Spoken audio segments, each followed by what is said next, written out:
It's not about dedication. आपने चीज़ note की है, जैसे मैं बता रहा हूँ मेरा पर्सपेक्टिव क्या है, हर कोई एक चीज़ से बहुत कुछ सीख सकता है। आपने कुछ और सीखा होगा, मैंने कुछ और सीखा होगा। इस आदमी ने पहले अपना फोकस सेट किया, इस आदमी ने पूरा का पूरा एक एक पैटर्न बनाया पहले, और एक बार पैटर्न बना लिया and then it's boom. UPSC में बहुत अच्छे से अप्लाई होता है ये। और ये ऑफन याद दिलाता है, मैंने आपकी क्लास में भी कभी बोला होगा कि अफ्रीकन एक प्रोवर्ब है, प्लीज अच्छे से सुनना इस चीज को। The things on which you are slow today are the only things upon which you can run tomorrow. जिनमें आज तुम धीरे चलोगे वही चीज है जिनमें कल तुम भाग पाओगे। अगर वो वीडियो देखें, पहले पूरे स्लो से उसने पूरा पैटर्न सेट किया और फिर he starts running on that. UPSC की तैयारी में पहले चीजों को समझो, नापो, पैटर्न समझो, बनाओ। जब भी मैं पढ़ाता हूं, इनफैक्ट आपकी क्लास में बोला है कि नहीं, आई एम नॉट श्योर, हर दिन आधा घंटा प्रीवियस ईयर क्वेश्चंस को दो, सॉल्व करने के लिए नहीं, एनालाइज करने के लिए कि पैटर्न क्या पकड़ रहा है यूपीएससी। अच्छा, ये टॉपिक किस साल आया है, तो 5 मिनट गूगल में सर्च किया इस टाइप का टाइटल डाल के कि क्या कोई न्यूज़ करंट में थी क्या, कि कहीं से उठाया गया क्या ये क्वेश्चन।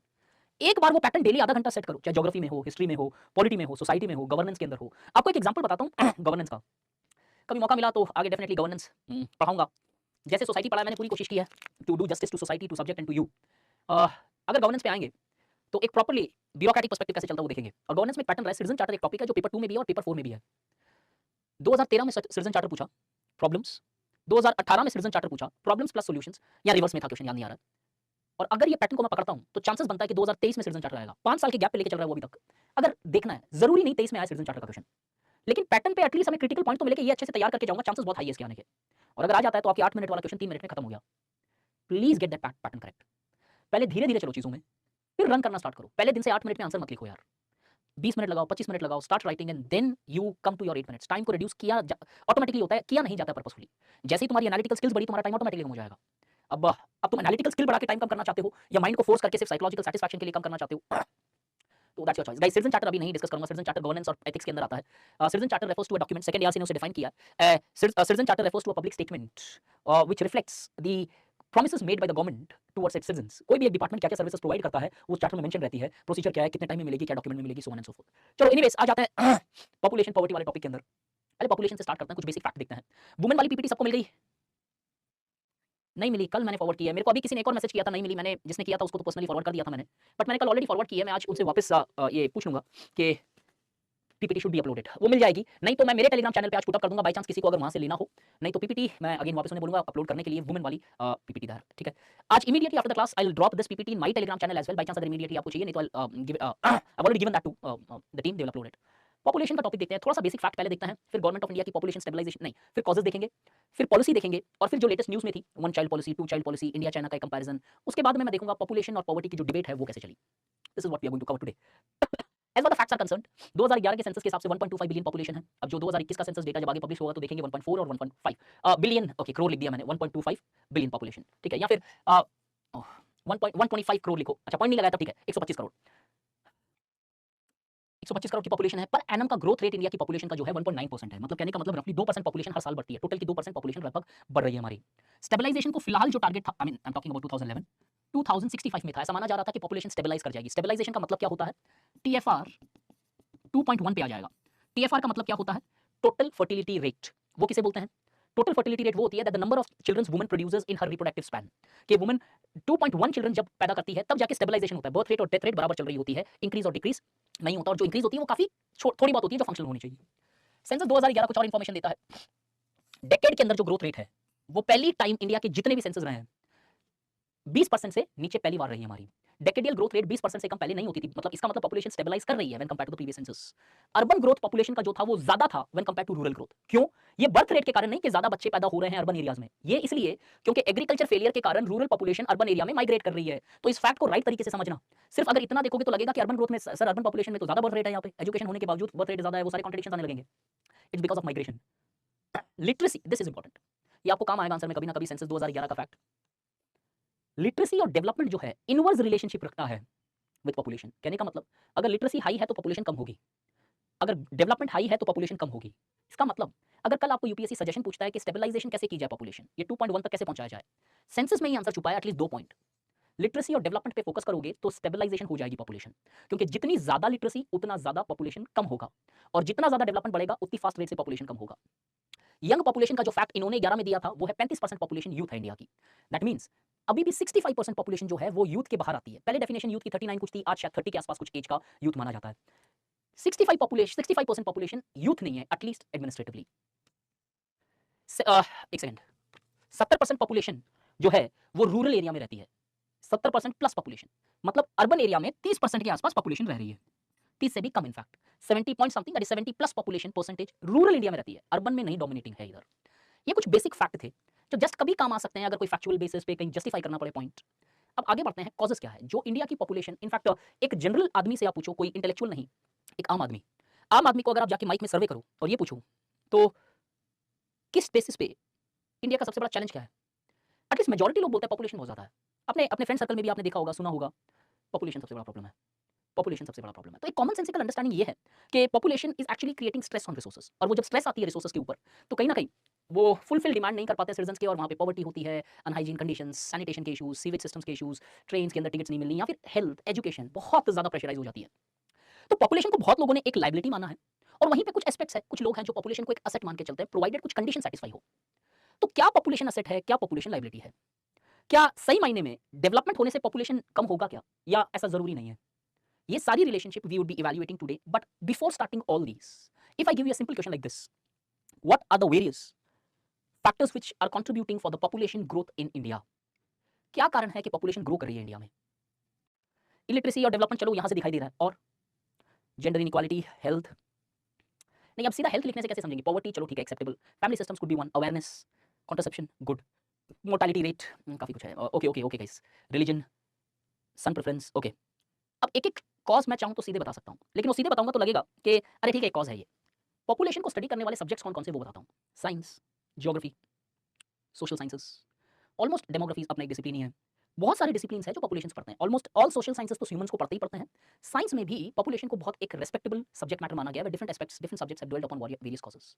एक एक कॉजेस में चलते हैं, मैंने जो साइंटिस्ट या मैथमेटिशियंस है उनका भी नाम लिखा है, सोशियोलॉजिस्ट है उनका नाम भी लिखा है, तो प्लीज मेक श्योर ये नाम तुम्हें इंपॉर्टेंट नहीं है, लेकिन पॉपुलेशन टॉपिक ऐसा है कि ऐसे में भी बन सकता है, उस टाइम ये नाम काम आएंगे तुम्हें, तो just for that sake we are including these names in this. So GS में आए तो नेम नहीं लिखने हैं, ऐसे में आए तो जरूर यूज करना इनकी किताबों का नाम, इनकी डीपर एनालिसिस और इनके causes.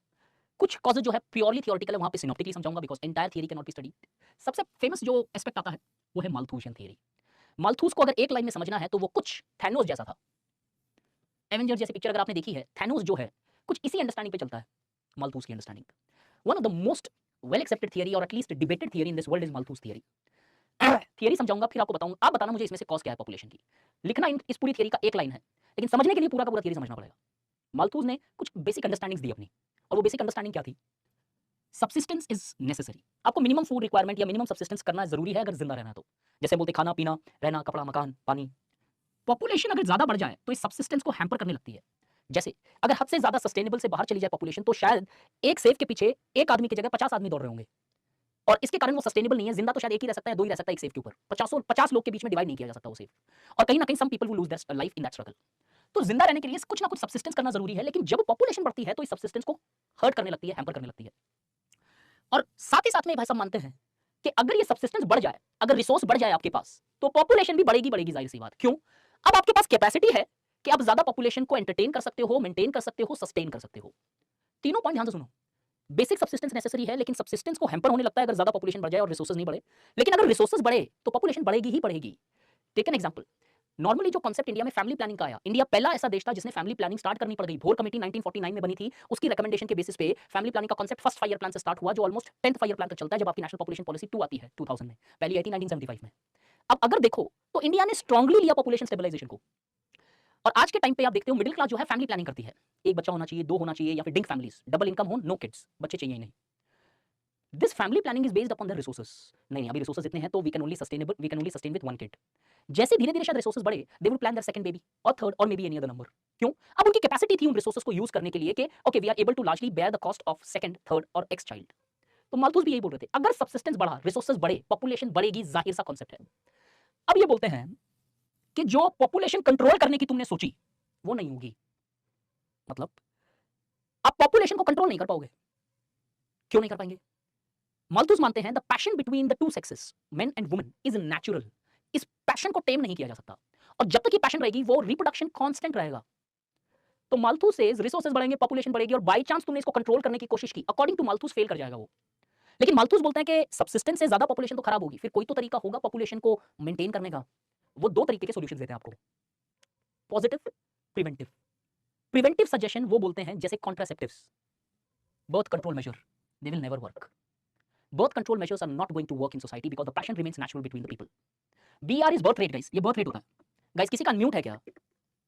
I think it's fine now. Hello, okay. अब मालथू says कि passion between the two sexes remains natural. अगर दोनों सेक्स के बीच में पैशन नेचुरल है तो भैया ये बर्थ कंट्रोल मेजर काम नहीं करेगा. बट याद रखना उसने दो तरीके बताए थे.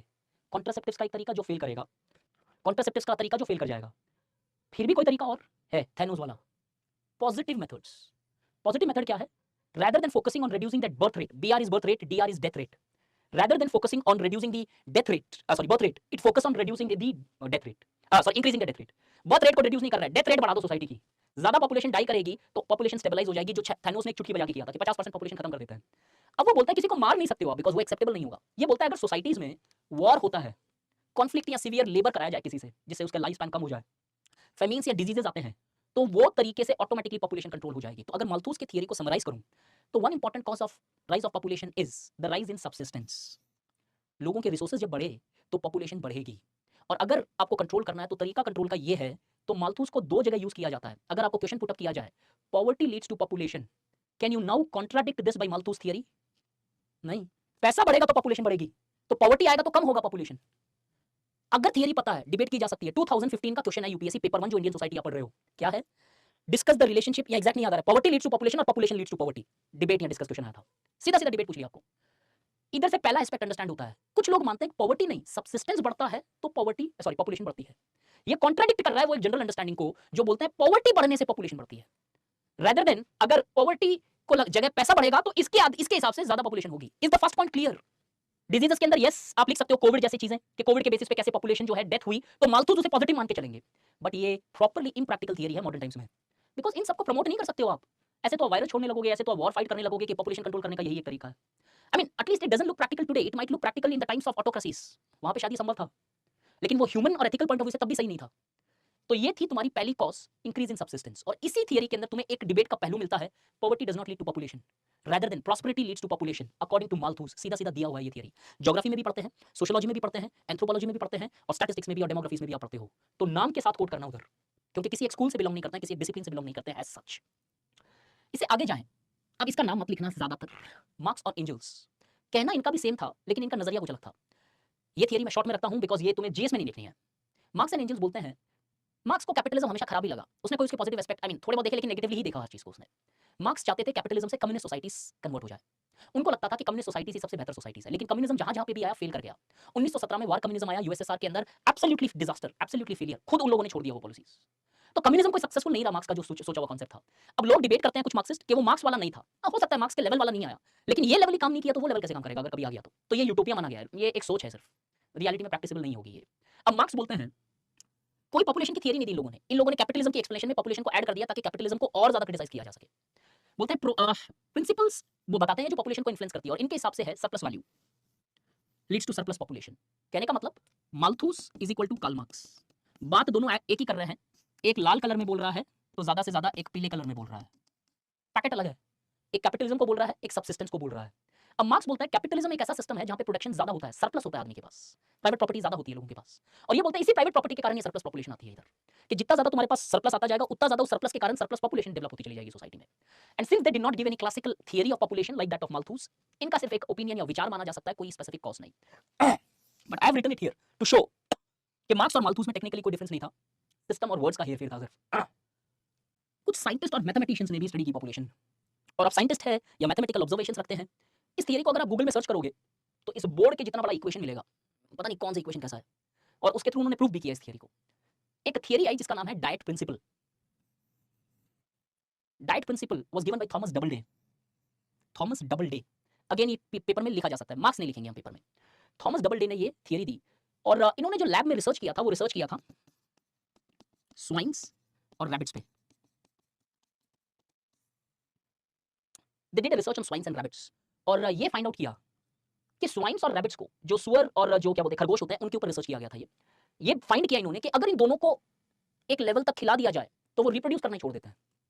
जो उन्होंने इंग्लिश में बोला वो कुछ ऐसा था, if the swines and rabbits are fattened to an extent they stop reproducing. वो रिप्रोडक्शन ही नहीं करते हैं. और इन्होंने ये जो लैब का थियरी इन जानवरों पे हुआ था, इनको ह्यूमन पॉपुलेशन पे अप्लाई कर दिया और बोला पॉवर्टी लीड्स टू पॉपुलेशन. अगर गरीबी रहेगी तो पॉपुलेशन बढ़ेगी, क्योंकि अगर लोग एक लेवल तक अपनी भूख को सेटिस्फाई कर सकते हैं। अगर एक हद से ज्यादा आपने खा लिया मान लो यहाँ पे, तो आप रिप्रोड्यूस नहीं करोगे। इसका मतलब those people who are lacking nutrition they will reproduce more. So what he concluded was कि अगर न्यूट्रिशनल सपोर्ट एजुकेट नहीं होता है तो लोग ज्यादा रिप्रोड्यूस करते हैं, ना कि रिवर्स कि ज्यादा न्यूट्रिशन होंगे। न्यूट्रिशन का मतलब फैक्टेंट। इन्होंने थियरी लगाई, स्टडी की एनिमल को, लगा दिया ह्यूमंस पे। There is a difference between both यार। ऐसा नहीं है कि इनकी थियरी सीधी सीधी लागू हो जाएगी, बट इन्होंने लगाई। और इस थियरी की मजेदार बात यह है, कास्ट्रो ने एक किताब लिखी थी 1952 में, जिस किताब का नाम है ज्योग्राफी ऑफ हंगर। ज्योग्राफी और हंगर के अंदर इसने थॉमस डबलडे को सपोर्ट किया कि सही बोल रहे हैं ये। तो अगर इसमें से मैं सेकंड कॉज निकालूं, पहला कॉज सरप्लस मल्थूस, इंडिया की पॉपुलेशन का ग्रोथ का कारण। सेकंड कॉज पॉवर्टी, कि अगर सफिशिएंट न्यूट्रिशन नहीं मिलती है आदमी को तो वो रिप्रोड्यूस करता है एज पर सम मैथमेटिकल मॉडल्स। इससे आगे जाएं तो सोशियोलॉजी में भी कुछ थियरीज है। अब ये सोशियोलॉजिकल थियरीज है तो ऑब्वियसली बात है एक इंटरप्रिटेशन पे चलेगी। ये कोई लैब में रिसर्च नहीं होता है सोशियोलॉजी में। सोशियोलॉजिकल थियरी सबसे पहले दी, इसका नाम नहीं लिखना जहां तक पॉसिबल हो, आर्सेन डुमो। इन्होंने पॉपुलेशन की रिलेशनशिप निकाली बिटवीन ह्यूमन एम्बिशन और पॉपुलेशन। ये बोलते हैं कि ह्यूमन एम्बिशन सोसाइटी की डिटरमाइन करती है कि पॉपुलेशन क्या होगी उस सोसाइटी की। ह्यूमन की एम्बिशन जो होती है वो डिटरमाइन करती है द पॉपुलेशन ऑफ सोसाइटी। कैसे? ये बोलते हैं कि मॉडर्न सोसाइटी में ऐसा देखा जाता है कि स्मॉल फैमिली जो है आपकी मोबिलिटी बढ़ाती है। अगर फैमिली छोटी होती है तो एक्सपेंडिचर कम होते हैं आपके, आप इन्वेस्ट कर सकते हो, आप सेव कर सकते हो, आप घूमने फिरने जा सकते हो, आप कोई एसेट खरीद सकते हो। फैमिली बड़ी होने से ज्यादा कॉस्ट होगा, सेविंग थोड़ी कम होगी, अब मोबिलिटी हैम्पर हो जाएगी। मॉडर्न सोसाइटी में जो स्मॉल फैमिली में रहता है वो ज्यादा मोबाइल है, लेकिन ये चीज ट्रेडिशनल सोसाइटी में नहीं थी। ट्रेडिशनल में क्या था? फिजिकल वर्क करना पड़ता था, मेहनत मजदूरी, हाथों से काम होता था, मेहनत हाथों से होती थी, मेहनत दिमाग से नहीं होती थी। पहले फिजिकल वर्क करना पड़ता था तो उसके लिए ज्यादा लोग चाहिए थे। तो जितने ज्यादा लोग उतने ज्यादा पैसा, देयरफॉर उतनी ज्यादा growth.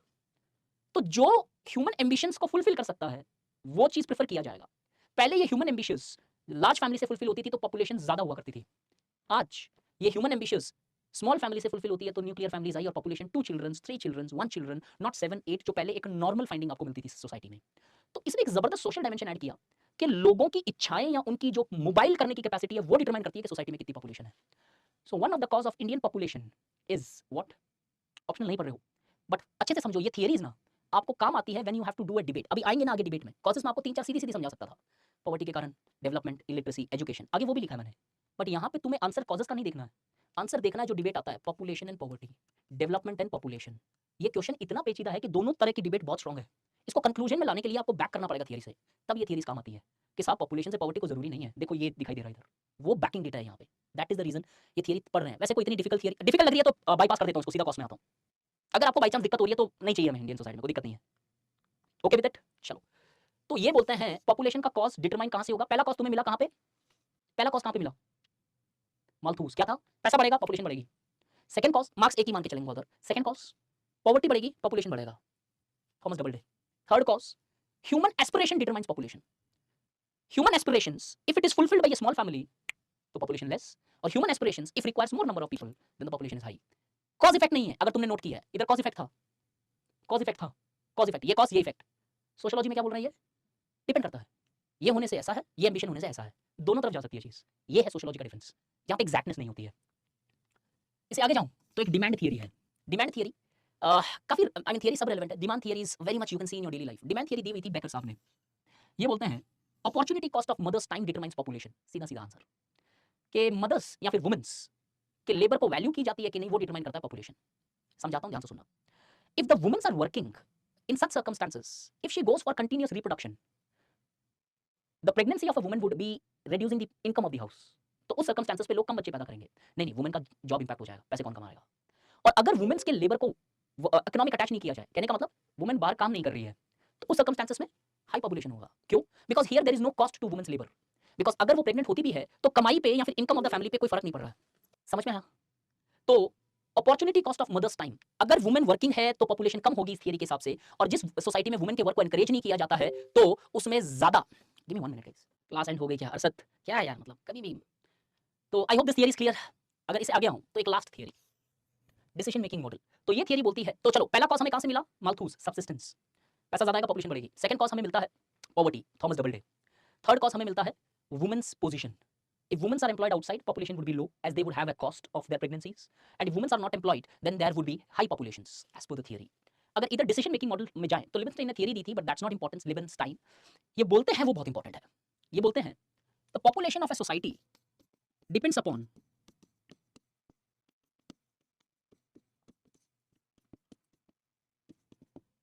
Values attached to children's.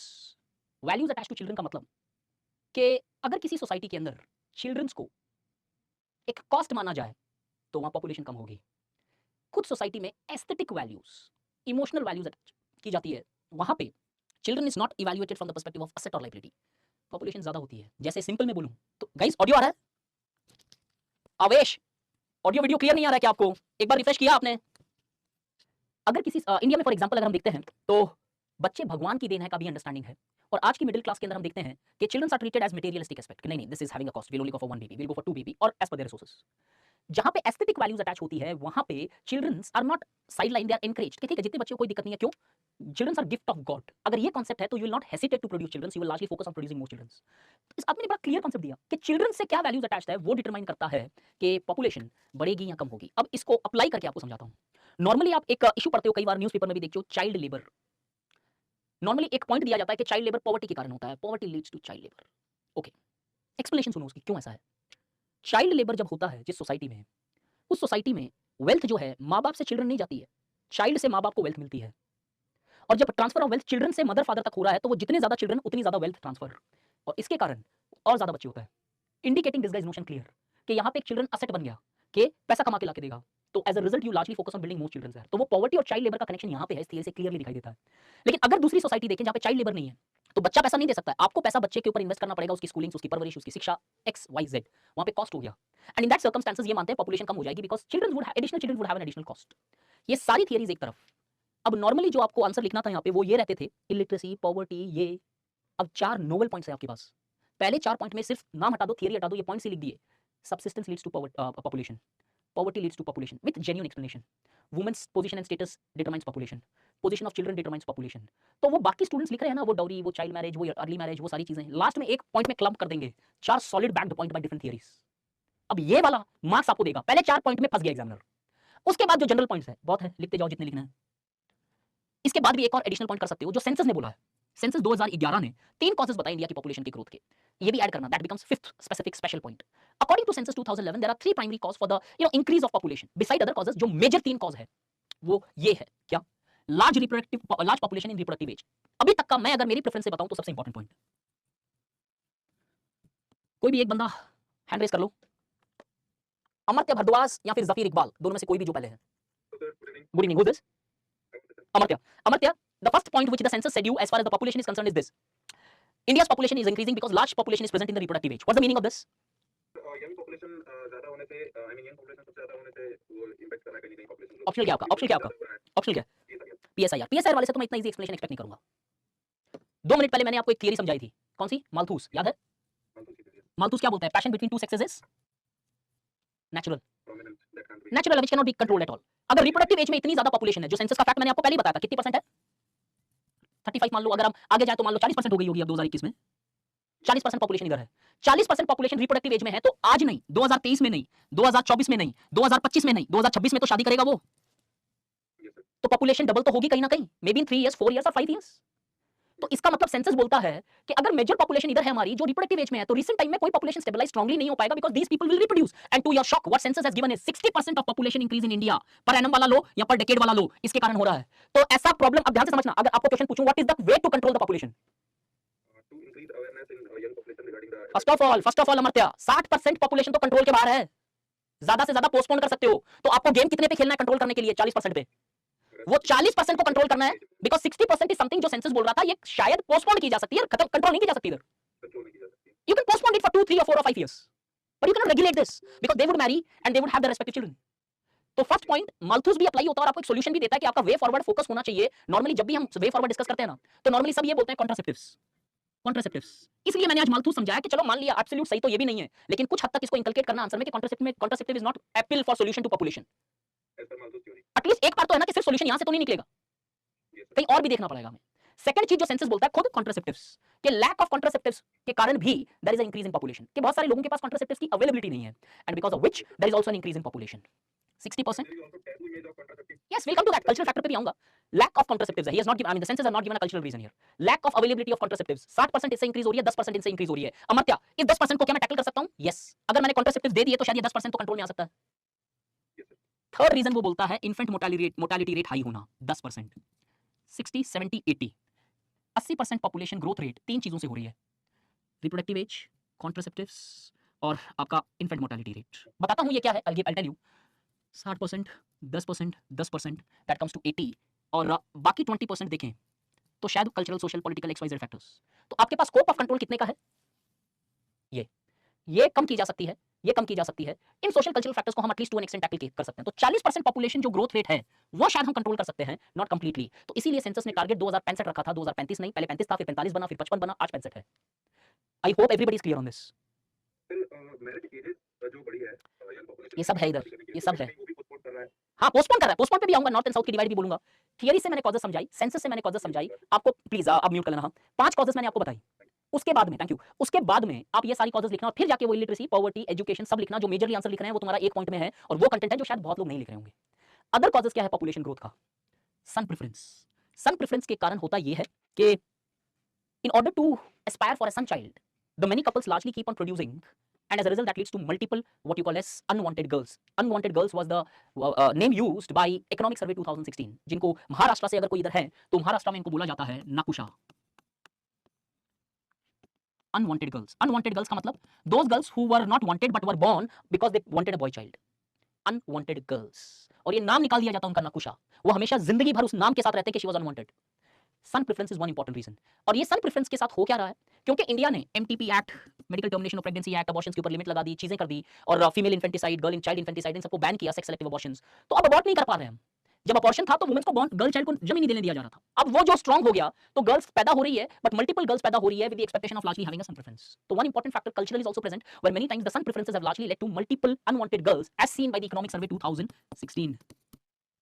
Position of women मैंने ऑलरेडी एक्सप्लेन की है आपको जस्ट अभी सोशियोलॉजिकल थियरी से, कि if the woman is largely working, population ज्यादा स्टेबलाइज कर सकते हो, कम होगी पॉपुलेशन, और वुमेन वर्क नहीं कर रही है तो पॉपुलेशन इंक्रीजेस। जस्ट हमने देखी है theory which largely directly says about the role of positions of women. Important, age of marriage.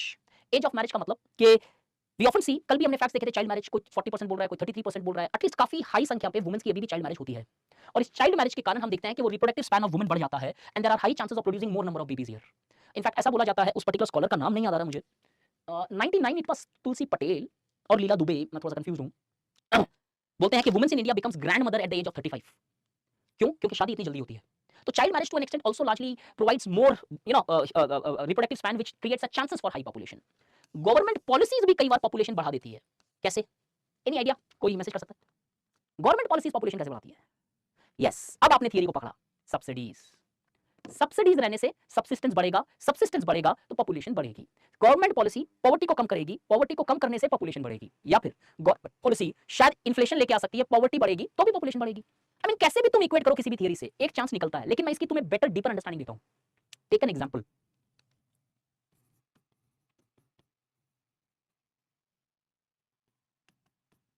स्वच्छ भारत अभियान।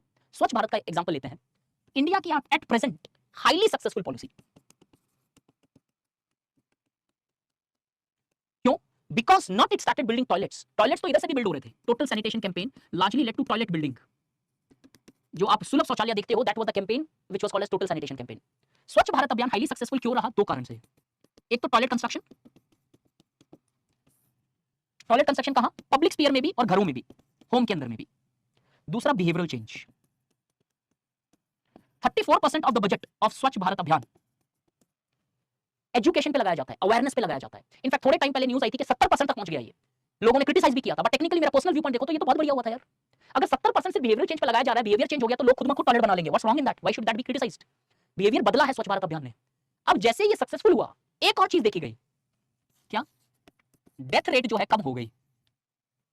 डेथ रेट जब कम हुई, चांसेस है एक तरफ सब्सिस्टेंस बढ़ गया, बर्थ रेट हाई हो गई, एक तरफ डेथ रेट कम हो गई। नेट इक्वेशन क्या आया? Increase in population. जिस पॉलिसी का पॉपुलेशन से कोई लेना देना नहीं था, कई बार एक्सीडेंटली ऐसी पॉलिसीज भी पॉपुलेशन बढ़ा सकती है, बिकॉज वो हाइजीन इंप्रूव करती है, सैनिटेशन इंप्रूव करती है, डिजीजेस कम करती है, और आपकी डेथ रेट को कम करने के कारण वी डू सी कि बेटर लिविंग स्टैंडर्ड्स और लाइफ चांसेस बना देती है, which may largely contribute to population growth. This is how you analyse a particular policy. लेकिन आपको इंडियन सोसाइटी में तो इतनी डेप्थ नहीं दिखानी है। आप गवर्नमेंट पॉलिसी वाले पॉइंट पे क्या लिखोगे? सब्सिडीज। बहुत सारी सब्सिडीज जो है शायद आपकी सब्सिस्टेंस बढ़ाती है, and that largely also create a fertile ground for increasing population. Is this point clear? और एक और पॉइंट, जॉइंट फैमिली सिस्टम में अगर आप रहते हो, अगर जहां जहां दुनिया के अंदर जॉइंट फैमिली सिस्टम्स डोमिनेट करते हैं, वहां पे पॉपुलेशन अधिक होने के चांसेस ज्यादा होता है। कैसे? जॉइंट फैमिली आपको सपोर्ट स्ट्रक्चर देती है कि कोई बात नहीं है, मैनेज कर लेंगे, अरे कोई बात नहीं है, अरे 2 लड़कियां हुई है, 1 लड़का चाहिए, या मे बी जो भी उनकी आइडियोलॉजी है, एस्पिरेशन है, सपोर्ट जब मिलता है ना, तो there is a possibility that there is a tendency to produce more number of childrens. Joint family therefore we see is also an important cause of population increase in the contemporary societies. अब इसके बाद में आप ये illiteracy, geo technology, please write, कम से कम 10 reasons मैंने दिए हैं जो इंडिया में पॉपुलेशन को बढ़ाता है, थियरी से भी जस्टिफाइड है, सेंसस और फैक्ट से भी जस्टिफाइड है, और एक डीपर एनालिसिस और कल्चरल और सोशल फैक्टर से भी जस्टिफाइड है। Please write these causes when you have to write an answer with respect to the increase in population. Is this point clear to all of you? और in fact हाँ, किसी ने लिखा भी है फैमिली प्रेशर भी होता है। इनफैक्ट आपकी शादी हो जाती है और अगर आप 2-3 साल तक फैमिली प्लानिंग नहीं करते हो तो people start putting a pressure कि no you should go for a baby, it's a right time, it's a right age, you should get married, you should this that. Joint family is that structure. हाँ बताओ। Can you add one more point in this, the essence of reliance and improvement in the health sector, like vaccine for the diseases, sorry, to lead to the population growth? increase in vaccine। Increasing the services of health sector, the improvement in the हाँ, तो obviously हमने birth rate वाला concept दिखा है यहाँ पे, आप health sectors लिख सकते हो, in fact better insurance, financial inclusions. Guys I have given you a comprehensive list because population के बहुत फैक्टर्स हैं। I have given you a list, आप चाहो, आपको एक पैटर्न मिलना चाहिए, आप इसको सोचना है, you can just add on those points which you want that. Clear? ये न्यूज़ में था, इसलिए I just put it up here, I will send you this PDF as well. But मेरा पॉइंट ये नहीं है, मेरा पॉइंट इंडिया की पॉपुलेशन पॉलिसी से है। लेकिन अभी जो डिबेट इंडिया में चल रही है कि क्या चाइना जैसा वन चाइल्ड होना चाहिए या फिर मल्टीपल चिल्ड्रन होने चाहिए, हिंदू ऑर्गेनाइजेशंस बोल रही है कि Hindu should produce a children, कुछ इकोनॉमिस्ट बोलते हैं कि वन चाइल्ड जैसी पॉलिसी होनी चाहिए, कोई बोलता है टू चाइल्ड पर इक्वेशन लगाओ, और वहीं पे कुछ पॉलिटिकल पॉलिसीज आई हुई है कि पंचायती राज के अंदर अगर 2 से ज्यादा बच्चे हैं तो आप चिल्ड्रन नहीं प्रोड्यूस, आई मीन आप गवर्नमेंट इलेक्शन नहीं खेल सकते। कॉन्ट्रडिक्शन चल रहा है, कोई बोलता है ज्यादा, कोई बोलता है कम, कोई बोलता है रिस्ट्रिक्शन लगाओ, कोई बोलता है नहीं लगाना है। करना क्या है, नजरिया क्या होना चाहिए, आज तक सरकार कैसे चली है उससे आगे, and what has to be the way forward. China के अंदर क्या सीन हुआ ये दिखता है। If you look into this was a news in fact, और न्यूज़ में अगर देखें, Chinese authorities were now actually giving calls to the couple and asking whether that lady is pregnant और नॉट। जो मैरिड कपल है, जो honeymoon से आते हैं, they give a call and ask weather that lady is pregnant और not, because they want couples to produce, because ageing वाला concept आ रहा है। चाइना की पूरी इकोनॉमी चलती है किसके ऊपर? मैन्युफैक्चरिंग। मैन्युफैक्चरिंग के लिए चाहिए स्किल्ड लेबर, फिजिकल काम करने वाले, और अब अगर वो लेबर चाहिए तो आपको पॉपुलेशन इंटैक्ट रखनी पड़ेगी, नहीं तो अगले 10 साल में हो सकता है इंडिया कभी मतलब झटके से चाइना को बाईपास कर जाएगा, बिकॉज़ शायद उसका स्किल्ड लेबर इंडिया से काफी कम हो जाएगा because of the ageing which is happening there. China की पॉपुलेशन पॉलिसी, गाइस एकदम serious, this is the content जिस पे क्वेश्चंस पूछेंगे आपको, वो करंट में भी है, न्यूज़ में भी है, और डीपर एनालिसिस है। अब इसके बाद नहीं बोलूंगा सीरियस हो या नहीं, I will just complete this. चाइना's population policy क्या रही, लेट्स फिगर आउट कि कैसे चाइना की पॉपुलेशन चली। अगर आप देखोगे 1979 वो ईयर था जब वन चाइल्ड पॉलिसी लगाई, और इसके कारण फर्टिलिटी 2.1 के नीचे आ गई, इनफैक्ट मतलब successful, this policy was super success. 2020 में इस वन चाइल्ड पॉलिसी को चेंज किया गया, one child norm, and allowed couples to have more than one babies. एक और बात याद रखना, ये जो वन चाइल्ड पॉलिसी थी वो भी यूनिवर्सली नहीं लगी थी पूरी चाइना में, ये वन चाइल्ड पॉलिसी के एक्सेप्शंस थे वहां पे। अगर आपके पास कैपेबिलिटीज है, क्लास हायर है, पैसा ज्यादा है, आपको अलाउ किया जा सकता था एक से ज्यादा बच्चा पैदा करना, बट अगर मोर और लेस देखें तो ये एक पॉलिसी थी उनकी। फिर टू चाइल्ड पे आते हैं, two child in the sense more than one couples allowed किए जाते हैं, तो यहाँ पे बोलते हैं ठीक है हम रोक नहीं लगाएंगे, आप एक से ज्यादा बच्चा पैदा कर सकते हो। सडनली धीरे धीरे फिर भी बच्चे पैदा नहीं हुए, क्यों? ये जितने इंसान हैं उनका फैक्ट है, एक बार कोई चीज बहुत लंबे अरसे तक आप कर लेते हो ना, वो आपके सोशलाइजेशन के पैटर्न में आ जाती है। 20 से 25 साल तक अगर वन चाइल्ड पे चलाया तो वहां के लोग यूज्ड टू हो गए वन चाइल्ड के लिए, and now that second child was a challenge. वो अब शायद एक्सेप्ट नहीं कर पा रहे थे उस चीज को कि नहीं यार सेकंड बच्चा नहीं, no no, let it be like that. They still did not produce more than one child, क्यों? वो ट्रेन हो चुके थे उस चीज के लिए, सॉर्ट ऑफ। फाइनली 2020 में चाइनीज गवर्नमेंट जाती है और बोलती है नहीं ऐसे नहीं चलेगा, इनको फोर्स करो बच्चा पैदा करने के लिए, force in the sense emotionally pressurize करो, and now they started calling, emphasizing on producing more children for the with the couples. ये ट्रांजिशन रहा। अब मैं आपको एक क्वेश्चन पूछ रहा हूं, should India go for one child policy? ध्यान से आंसर देना। जिस कंट्री ने वन चाइल्ड पॉलिसी निकाली, आगे जाके रिवर्स करना पड़ा। अगर आज हमें वन चाइल्ड पॉलिसी चाहिए तो हमारे पास पहले विजन होना चाहिए 40 साल के बाद में हमें किस तरीके से इसे ठीक करना है, नहीं तो वो आगे ठीक नहीं होगा। शॉर्ट टर्म के लिए आज आपने चैलेंज ठीक कर लिया, 30 साल के बाद उससे बड़ा चैलेंज आपके सामने खड़ा है, जैसे चाइनीज अथॉरिटी के सामने फैक्चुअली तुम्हें प्रूव किया है in the current affairs from past 6 months. 6 महीने के न्यूज़ में अगर टाइप करोगे, इंडियन एक्सप्रेस, द हिंदू, दोनों में खुल जाएगा ये। तो make sure if you favour one child you need to have the vision after 40 years as well. क्या उस टाइम क्या सिनेरियो रह सकता है, लेकिन अभी कोई डिसीजन नहीं लेते हैं वन चाइल्ड होना चाहिए या नहीं होना चाहिए। आगे देखता है इंडिया का पॉपुलेशन सिनेरियो क्या है। इंडिया में देखें तो सही प्रॉब्लम क्या है। करंट पॉपुलेशन 1.42, जो अनुमान लगाया जा रहा है कि इस सेंसस में ये फिगर आ जाएगा। 2011 का सेंसस ले तो 125 करोड़ या 1.25 बिलियन। आज लगभग इधर होगी ये पॉपुलेशन। कुछ लोग ये अनुमान लगा रहे हैं कि चाइना की पॉपुलेशन बाईपास हो जाएगी, होगी नहीं होगी times would tell. 17% of world की पॉपुलेशन इंडिया के अंदर है technically, and that's not a small amount. 8 billion के आसपास अगर हम पॉपुलेशन का भी फिगर ले लें तो उसमें 1.5 बिलियन के आसपास इंडिया में है सिर्फ, और लगभग 250-300 के आसपास देश हैं इस दुनिया में, बाकी 250 से 300 देशों में फैली हुई है, और इंडिया चाइना ले लोगे तो अलग ही लेवल पे चले जाएगा। चाइना की पॉपुलेशन के नियर अबाउट है हम, एंड हैज, ये चाइना का फिगर है, 18.5% के आसपास टोटल वर्ल्ड की पॉपुलेशन, हमारी 17 के आसपास, 17.5, मतलब 1% के आसपास का गैप चल रहा है हमारा, माना जाता है कवर हो जाएगा। India is expected to surpass China's population as the world's most population nation by 24, मतलब जो अगला साल है, जो सेंसस डेटा भी 24 या 25 में रिलीज करा जाएगा, और 1.5 के आसपास बिलियन हम पहुंचने की दिस इज समथिंग एक्सपेक्टेशंस, और 2050 तक हमारा पॉपुलेशन कुछ ऐसा होगा 1.6 billion, way ahead of चाइना's 1.3। China की पॉपुलेशन से करीबन 0.3 बिलियन आगे चला जाएगा, कब? 2050 के आसपास। Currently both countries account for, अगर दोनों कंट्री की पॉपुलेशन टोटल वर्ल्ड पॉपुलेशन पे ले तो इन दोनों कंट्री में 40% वर्ल्ड की पॉपुलेशन रहती है, 60% बाकी सारी देशों में है, 40% इन दोनों में है। तो इन सारे फैक्ट से एक चीज समझ में आ गई, पॉपुलेशन इज अ चैलेंज। 40 साल के बाद का भी सोचना पड़ेगा, लेकिन अभी का भी सोचना पड़ेगा। We are not having that sustainable resources to maintain this population. आज जो हमारा फूड सरप्लस है वो कल फूड डेफिसिट में बदल जाएगा अगर इस पॉपुलेशन के ऊपर लगाम नहीं लगाई गई तो।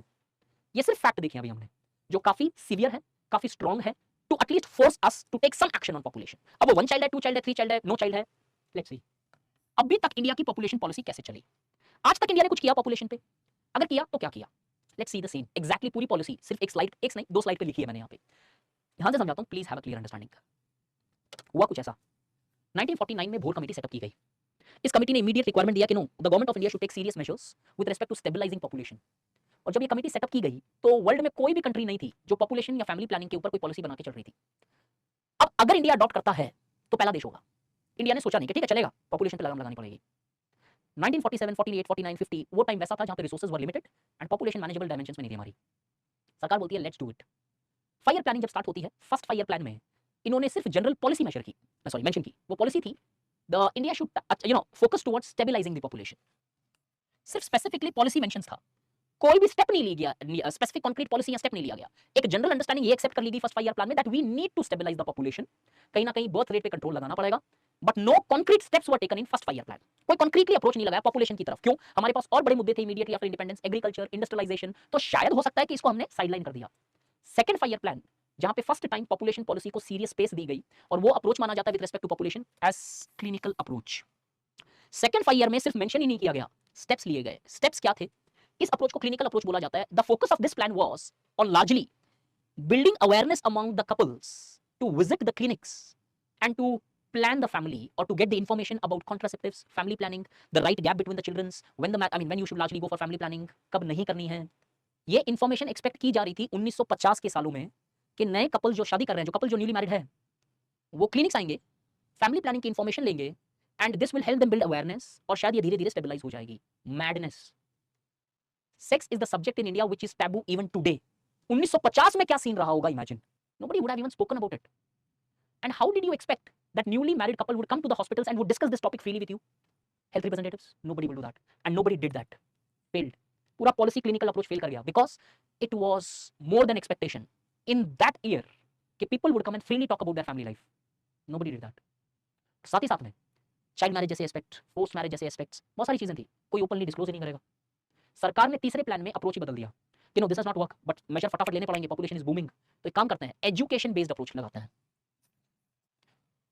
Provisions were not there but the concern was there, provision was there, failed. Provision was there, देखते हैं क्या प्रोविजन थी।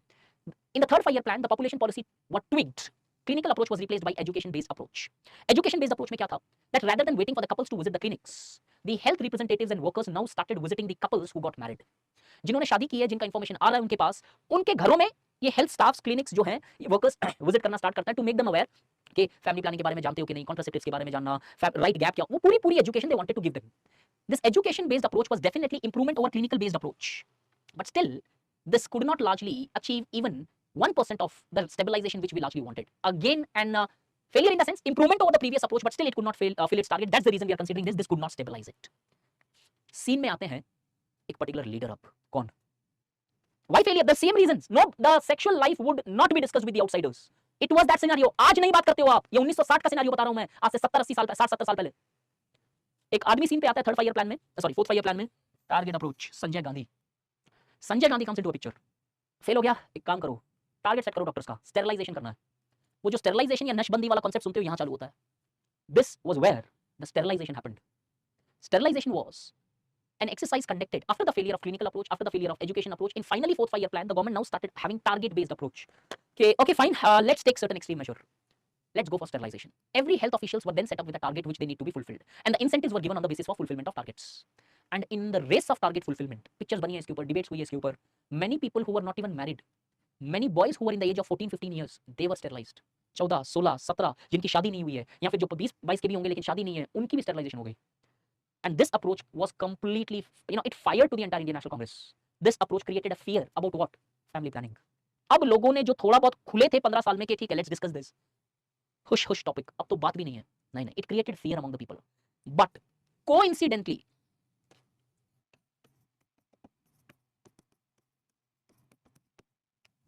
%61% of the targets were achieved. स्वच्छ भारत का भी नहीं हुआ इतना, जो मैं बोल रहा हूं बहुत सक्सेसफुल है. टारगेट बहुत सॉलिड से अचीव किए थे इसने, लेकिन फिर भी रॉन्ग पॉलिसी क्यों थी? तरीका गलत था उसको अचीव करने का. Forced upon people. Sterilization of wrong people by force and without any calculations largely created, not only made the policy a failure, but it also largely is one of the important reasons for the cause of population policy in times to come, because this created fear among the minds of the people. और जैसे ही आगे बढ़ता है, 5th 5-year plan, national population policy आती है 1976, लेकिन implementation और detail से पहले लग जाती है इमरजेंसी. इमरजेंसी आती है, प्लान हॉलिडे होता है, और उसके बाद पार्टी बदलती है. आगे जनता गवर्नमेंट कम्स इनटू पिक्चर. जनता गवर्नमेंट ने अच्छे से समझ लिया था भाई ये स्टेरिलाइजेशन वाली पॉलिसी जो है फियर क्रिएट कर रही है. तो एक काम किया इन्होंने, family planning was now shifted to family welfare. इस वर्ड को चेंज कर दिया, which largely created fear among the people because family planning now was synonymous with sterilisation. इस सोच को बदलने के लिए Janata government changed the very nature family planning to family welfare. कि फैमिली प्लानिंग वाला कोई कांसेप्ट नहीं है, क्योंकि फैमिली प्लानिंग लेते लोग नसबंदी सोचने लगे थे. उन्होंने पूरा मीनिंग चेंज किया इनफैक्ट इधर कि फैमिली वेलफेयर रहेगा. और पॉलिसी चलती है 1976 की ही पॉलिसी पे चलती है, नेशनल पॉपुलेशन पॉलिसी. और 6th से 9th 5 ईयर में जो चीजें होती है इस प्लान के बाद में, प्लान हॉलिडे के बाद में, वो फोकस किस पे करती है? Provide better health facilities. Infrastructure develop करो. अपने आप धीरे धीरे हेल्थ कॉन्शियसनेस आएगी, जागरूकता आएगी, rather than targeting people now कि फैमिली प्लानिंग बताएंगे, ये सब बताएंगे. नहीं, छोड़ो. स्ट्रक्चरल अप्रोच से शिफ्ट होकर इंक्रीमेंटल अप्रोच पे आ गए हम, सेक्टोरल अप्रोच पे आ गए. The focus from 6 to 9 5-year plan shifted towards infrastructure development that develop the health infrastructure that would automatically largely help in developing consciousness and that would largely tackle the crisis of population problems in India. 2000 के अंदर national population policy आती है और 2000 के बाद में कोई specifically family planning के ऊपर स्पेसिफिक मेजर्स नहीं लिए गए. ये एक लार्जर पॉपुलेशन रिडक्शन का पार्ट रही, लार्जर डेवलपमेंट प्रोसेस का पार्ट रही. कोई अलग से कभी स्टेप्स नहीं लिए गए और आज भी इसी पॉपुलेशन पॉलिसी के बेसिस पे चीजें चल रही है. और ये टारगेट आज 2065 हो चुका है, जो मैंने आपको पहले बताया था. स्टार्ट किया था हमने 2035, 45, 55, आज 65 और कल हो सकता है ये बढ़े तो सम अदर ईयर. टारगेट बढ़ता चला गया और ये बढ़ता हुआ टारगेट हमें क्लियरली बताता चला गया कि पॉलिसी फेल करती गई हर 10 साल में. नहीं हुआ स्टेबलाइज. इंपैक्ट क्या रही पॉपुलेशन पॉलिसी की? क्या सच में कुछ ठीक किया या फिर खराब कर दिया चीजों को? The population policy could not achieve the envisaged targets and the targets of population stabilization have continuously been updated. 2065 आज का टारगेट है यहाँ पे और ये पॉपुलेशन पॉलिसी का फेलियर है. क्यों फेल की? पहला, डॉक्टर सेंट्रिक अप्रोच थी. आपने डॉक्टर्स के थ्रू चीजों को बदलने की कोशिश की, आपने कल्चर फैक्टर्स को नहीं देखा, आपने सोशल फैक्टर्स को ध्यान नहीं दिया और इसके कारण you could not find out the true reason for population enhancement और growth and as a result the policy failed. They ignored social fabric, social factors. इन सब के कारण ये पॉलिसी कभी भी स्ट्रांगली एम्फसाइज नहीं की गई. आपने वुमेन पे ध्यान नहीं दिया, आपने आईएमआर पे ध्यान नहीं दिया, आपने कल्चरल फैक्टर्स पे ध्यान नहीं दिया, आपने वुमेन वायलेंस पे ध्यान नहीं दिया, आपने एजुकेशन, लिटरेसी, डेवलपमेंट, आपने सिर्फ और सिर्फ फैमिली प्लानिंग पे ध्यान दिया. कितने बच्चे होने चाहिए, कितने गैप में होने चाहिए, आप कॉन्ट्रासेप्टिव्स कैसे यूज करें, ये सारी चीजें डिस्कस कर रही है. ओवरऑल ये सारे फैक्टर्स को कभी फोकस भी नहीं रखा उन्होंने. और इंडिया के अंदर द कॉन्ट्रासेप्टिव्स की पॉपुलेशन ग्रोथ आप देख चुके हो 10% है. मेजर परसेंटेज यहाँ सोशल फैक्टर्स और अदर फैक्टर्स से आ रही है, which was never even taken care of. कैसे करोगे stabilise? Any solution from your side? Awareness, fact पे चलेंगे. आप दो मॉडल है पॉपुलेशन को स्टेबलाइज करने के जो हमारे सामने खड़ा है. एक मॉडल है स्टेरिलाइजेशन जो इंडिया ने अपनाया है, लेकिन पॉसिबल नहीं है बिकॉज वो तो एक फोर्स रखेगा, आप ऐसा नहीं कर पाओगे आज. रेस्ट्रिक्शन अप्रोच कि क्या सरकार एक ऐसी पॉलिसी बनाए जहां पे एक बच्चे से ज्यादा या फॉर दैट मैटर दो, जो भी सरकार डिटरमाइन करे, उससे ज्यादा बर्थ की अनुमति ही नहीं हो किसी को. ये दोनों अप्रोच आप इवैल्यूएट करना पड़ेगा इन ऑर्डर टू नो कि स्टेबलाइज कैसे करना है. मत लिखना वो आंसर जैसे आप लोगों ने दिया मुझे, दैट्स ओके, मैंने क्वेश्चन पूछा इसलिए आपने दिया. सर अवेयरनेस लाएंगे, लिटरेसी बढ़ाएंगे, डेवलपमेंट बढ़ाएंगे, पॉवर्टी घटाएंगे. आईएएस ऑफिसर हो, कैसे करोगे? या तो वो लिखना या फिर कुछ फैक्चुअल अच्छे से लिखना. अभी फिलहाल दो मॉडल है आपके पास, लेकिन ये दोनों मॉडल प्रैक्टिकल नहीं है इंडिया में. क्यों? Because India is a democracy. और आज के टाइम में राइट टू प्रिवेसी भी फंडामेंटल राइट हो गया है.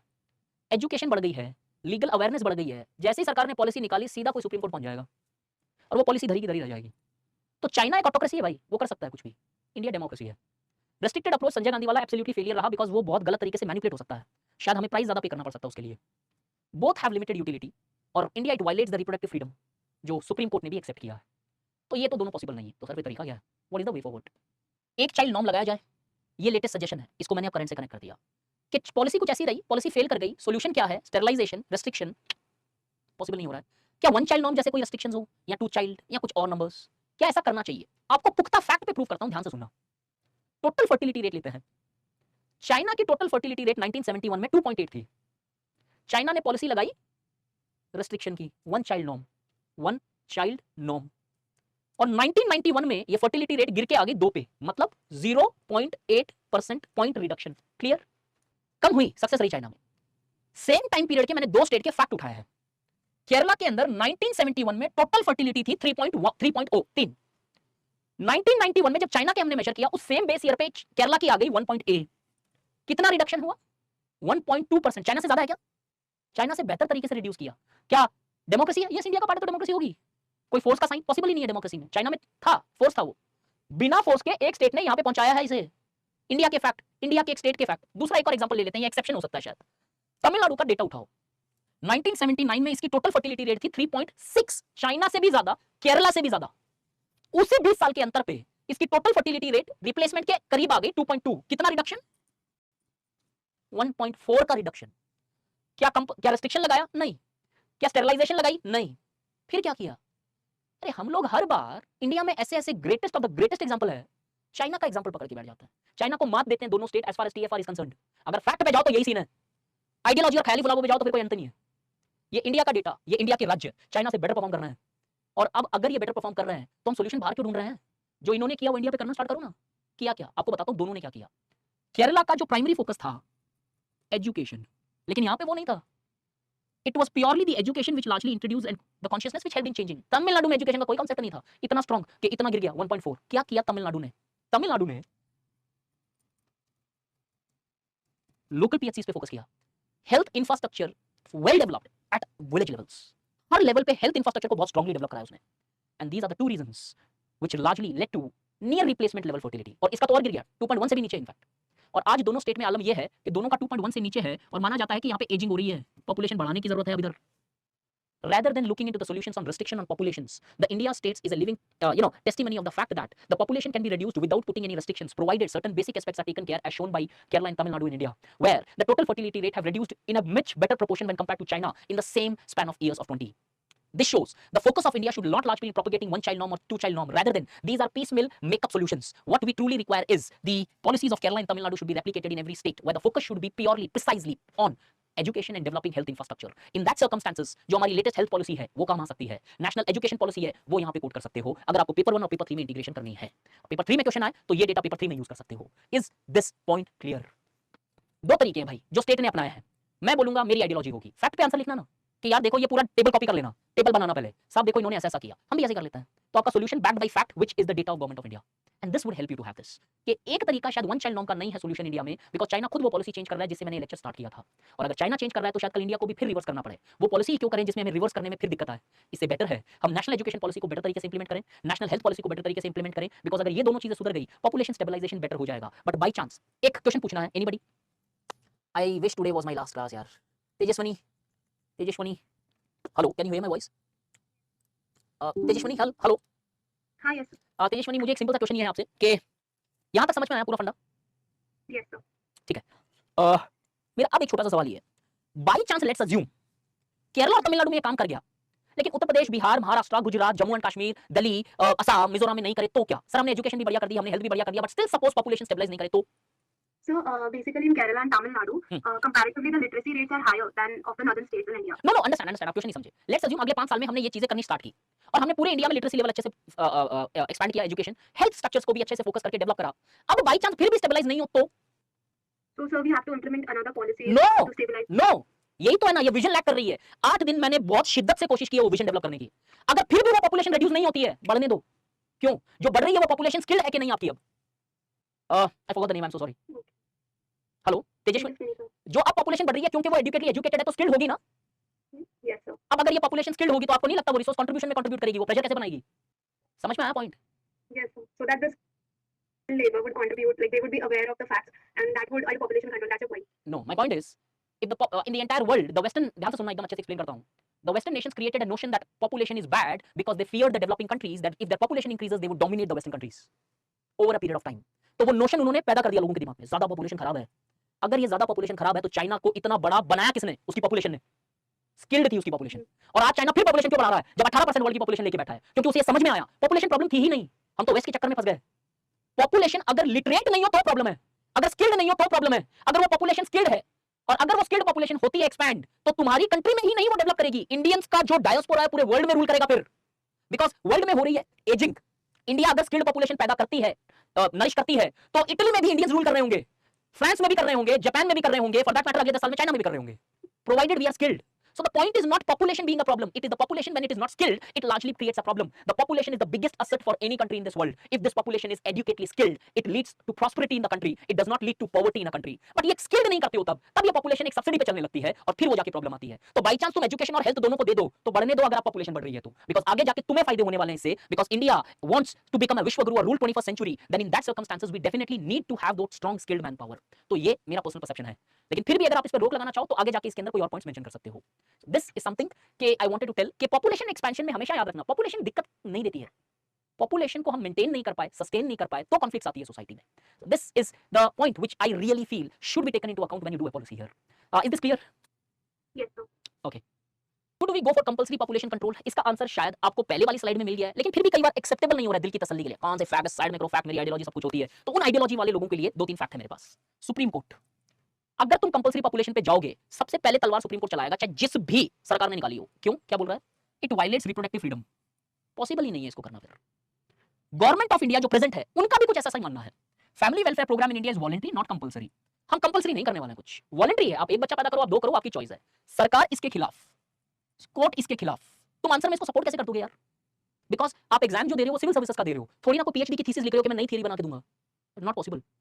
This becomes a solid fact to back your opinion by these two organizations जो पूरी की पूरी सिस्टम चला रहे हैं। India is also signatory to a particular program called as Program of Action which is against coercive family planning. International organisation इसके खिलाफ, तुम्हारी सरकार इसके खिलाफ और सुप्रीम कोर्ट इसके खिलाफ, तो फिर वो सॉल्यूशन कभी देना मत आंसर में। You are contradicting all the facts whichever you are reading. So please make sure in तीनों को एटलीस्ट एक कोई भी मेंशन कर देना। मैं होता तो शायद इसको ज्यादा मेंशन करता, बिकॉज ये एक फाइनल इंटरप्रेटर है कॉन्स्टिट्यूशन का, एक जुडिशरी की अलग इमेज है, और इसका कोई भी जजमेंट जो होता है कोर्ट ऑफ रिकॉर्ड होता है, पूरी इंडिया में कहीं पे भी लगाया जा सकता है। तीनों मैंने फैक्ट तुम्हारे सामने रखे हैं, इसके पहले के डेटा तुम्हारे सामने रखे हैं, तो तरीका तुम्हारे पास है केरला और तमिलनाडु को अपनाने का। नहीं तीनों लिख सकते हो शमी, बट इतना डेटा नहीं मिलेगा आपको, बिकॉज पहले वो एक्सप्लेन करना इतना वर्ड्स नहीं मिल पाएगा। कोई एक कोट करना पॉसिबल हो, अगर कम वर्ड्स अगर नहीं आ रहे तो तीनों भी लिख सकते हो, चलेगा, no issues at all. But मैं इसलिए एक बोल रहा हूं कि मिनिमम एक लिखना है तुम्हें, तीनों लिखो तो सबसे बेहतर। अब दूसरा मुद्दा जो लेटेस्ट पॉपुलेशन पॉलिसी का है वो ये, क्या इंडिया में यूनिफॉर्म पॉपुलेशन पॉलिसी होनी चाहिए? यूनिफॉर्म का मतलब क्या है? एक पॉलिसी जो पूरे भारतवर्ष पे लगाई जा सके, पूरे भारत देश पे लगाई जा सके। क्या ऐसा पॉलिसी चाहिए हमें, या फिर ये प्रॉब्लम होगा? ऐसा नहीं हो सकता। जैसे uniform population today would create more challenges. कैसे चैलेंजेस करेंगे create? First, India today is witnessing two things at a time, double challenges है इंडिया में। साउथ के अंदर एजिंग हो रही है, पॉपुलेशन स्टेबलाइजेशन से नीचे है, रिप्लेसमेंट लेवल से। कहने का मतलब सिंपल टर्म्स में कि बर्थ कम होती चली जा रही है उधर, और इस लेवल पे कम हो गई है कि डेथ रेट एक तरफ कम हो चुकी है टेक्नोलॉजिकल डेवलपमेंट से, एजिंग बढ़ रही है। यंग पॉपुलेशन कम होता जा रहा है, एज पॉपुलेशन बढ़ते चले जा रहा है। पहले जब बर्थ रेट हो रही थी तो एज बढ़ रहा है, तो बर्थ रेट पे यंग भी बढ़ रहे थे। अब ये बर्थ रेट तो कम हो गई और एजिंग ज्यादा होने लगी। साउथ में ये आलम है। यंग है जो है हमारा नॉर्थ इंडिया। नॉर्थ इंडिया में यंग पॉपुलेशन कंपैरेटिवली ज्यादा है, बिकॉज टीएफआर अचीव नहीं हुआ, टोटल फर्टिलिटी रेट 2.1 के नीचे नहीं आ पाई ओवरऑल। तो अगर मैं यूनिफॉर्म पॉपुलेशन पॉलिसी अगर लगाता हूं, तो यूनिफॉर्म पॉपुलेशन पॉलिसी में दो दिक्कत आएगी। अगर सब जगह मैंने पॉपुलेशन स्टेबलाइजेशन लगा दिया तो यहाँ पे और ज्यादा एजिंग होने लगेगी, और आगे जाके सीन ये हो जाएगा कि साउथ में एजिंग ज्यादा है और नॉर्थ के अंदर यंग पॉपुलेशन है। इधर स्टेबलाइजेशन नहीं चाहिए, इधर ग्रोथ प्रमोट करना है, इधर स्टेबलाइजेशन प्रमोट करना है। तो हमारी population policy should not be uniform, as today the India is not facing only the challenges of over population और lack of population stabilization. India is today facing twin challenges where we see one side there is an aging and other side there is largely a young north. अब इसको थोड़ा सा better frame करके बताता हूं जो answer में थोड़ा सा ज्यादा प्रेजेंटेबल हो सकता है। इंडिया में have twin engine government or twin engine growth, but twin engine growth is a minimum basic requirement in order to face the twin problems of population. Single engine का growth तो चलेगा ही नहीं आज, double engine growth ही चाहिए हमें, if possible triple और may be quadruple, because challenges twin है इधर। तो twin engine is required for twin challenges. करना क्या है हमें? नॉर्थ के अंदर चाइल्ड बर्थ को लिमिट करना है, बर्थ रेट को कंट्रोल कराना है। साउथ इंडिया में ज्यादा से ज्यादा डिले करना है, चाइल्ड बर्थ खत्म एकदम, और कम नहीं करना उधर, इधर डिले कराओ बस, इधर कम कराओ, मैच कर जाएगा, पॉपुलेशन स्टेबलाइज हो जाएगी। This is something which you should largely be focusing here. Clear with this? इस पॉपुलेशन बर्डन और रिसोर्स, तीन चार टॉपिक है, फटाफट इधर डिस्कस कर रहा हूं। दो टॉपिक मैंने ऑलरेडी डिस्कस कर दिए हैं। कल क्लास है क्या? कल छुट्टी है क्या? कुछ कल छुट्टी नहीं होगी यार, tomorrow would be the last class. इस पॉपुलेशन बर्डन और रिसोर्स, अब ये अपना सोचने का तरीका है। अगर हम देखें पॉपुलेशन स्ट्रेस क्रिएट करती है रिसोर्सेज पे, ये certainly does create resource stress. अगर एक सस्टेनेबल लेवल से पॉपुलेशन ज्यादा होती है तो पॉपुलेशन कहीं ना कहीं कॉम्प्लिकेटेड सिनेरियोस करती है। आपके पास एजुकेट हेल्थ फैसिलिटीज नहीं हो पाती है, डिमांड ज्यादा है, पॉपुलेशन ज्यादा है, so on and so fourth. India पूरे देश में वैल्यू की जाती है यंग पॉपुलेशन के कारण। क्यों भाई? इंडिया सीधी सीधी बात है, बहुत बड़ा मार्केट है। चाहे वर्ल्ड की कोई भी कंपनी किसी भी स्फीयर, चाहे मैन्युफैक्चरिंग, सर्विस, डेटा और एक्स, इंडिया की वैल्यू बहुत हद तक उसकी यंग पॉपुलेशन के कारण है, as it largely shows a mind which can be mined for unlimited period of time by these companies who sell their products.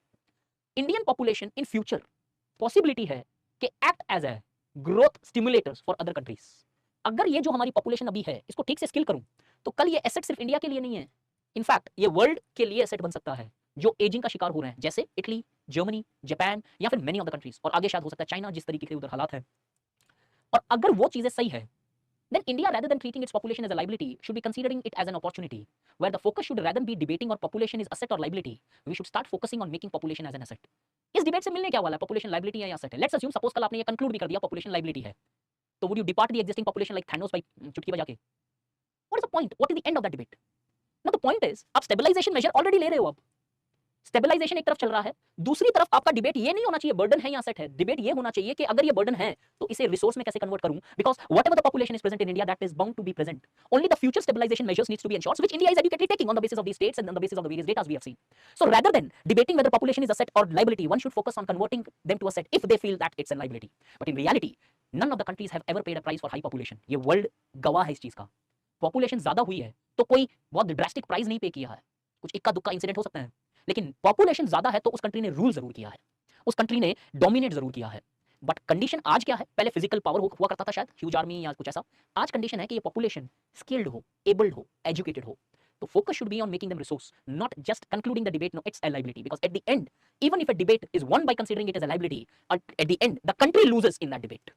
आप डिबेट जीत सकते हो by proving that population is a liability, at the end the country would be loser, because फिर आप उस liability को कभी resource के ऊपर फोकस करने का कोशिश ही नहीं करोगे। Is the point clear guys?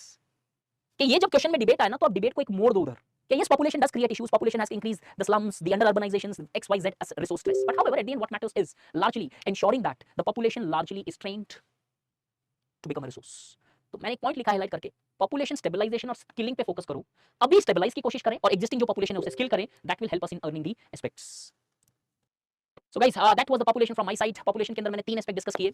एक और एस्पेक्ट है, अगर आप चूज अगर आपको करना है तो मैं कर सकता हूं, नहीं तो नहीं, लीव इट, आपकी चॉइस। पहले मैं बता दे रहा हूं मैंने क्या क्या डिस्कस किया पॉपुलेशन से रिलेटेड। तीनों चीज करंट में थी। द फर्स्ट वन इज हमने कुछ पॉपुलेशन के फैक्ट और डेटा देखे, पॉपुलेशन की कॉजेस देखी, both from theoretical perspective, census perspective, at the same time some social and cultural factors. उसके बाद हमने देखी कि पॉपुलेशन स्टेबलाइजेशन का डिबेट कैसा चल रहा है, क्या करना चाहिए, 1 चाइल्ड होना चाहिए, 2 चाइल्ड होना चाहिए, स्टेबलाइजेशन होना चाहिए, रेस्ट्रिक्टेड होना चाहिए। उसका एक फैक्ट बेसिस पे एनालिसिस देखा कि सरकार क्या करी है अभी तक, कौन-कौन सी स्टेट ने, और चाइना का पॉलिसी कैसा चला। उसके बाद हमने देखा कि 1 चाइल्ड 2 चाइल्ड नॉर्म्स होनी चाहिए। उसके बाद वी जस्ट सॉ कि एसेट या लायबिलिटी की एक डिबेट रही है। अब एक छोटी सी डिबेट आती है पॉवर्टी और पॉपुलेशन की। Do you want to know it और shall I want it up? कल नहीं करूंगा, कल मैं अर्बनाइजेशन एंड ग्लोबलाइजेशन करूंगा। I am not going to do that. Continue करूं, ठीक है, सुनो फिर 5 मिनट, देन डिबेट कुछ ऐसी है।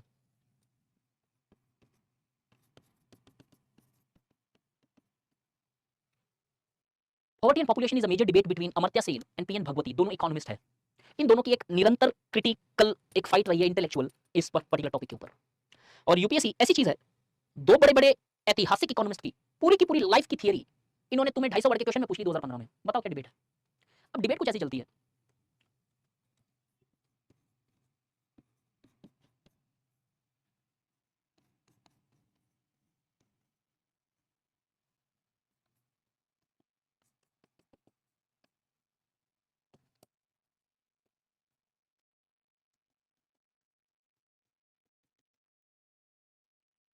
नॉर्मली जब ये डिबेट आती है तो स्टूडेंट सबसे पहले कहां कंफ्यूजन होता है? अच्छा व्हाइट पेन यूज करूं, एक second.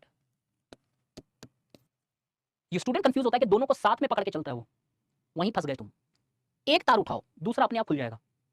Let's take an example जो बहुत जनरली तुम लोगों को भी एक्सेप्टेबल लगेगी, क्योंकि स्कूल में बचपन से पॉपुलेशन प्रॉब्लम है, स्कूल के ऊपर debates and seminars, the India's population is largely the biggest crisis which I can see in the coming times. देखते हैं, पॉपुलेशन पॉवर्टी लेके आती है, कुछ फैक्ट पे चलते हैं। डिबेट करने के लिए 2 बड़े-बड़े इकोनॉमिस्ट बहुत हैं।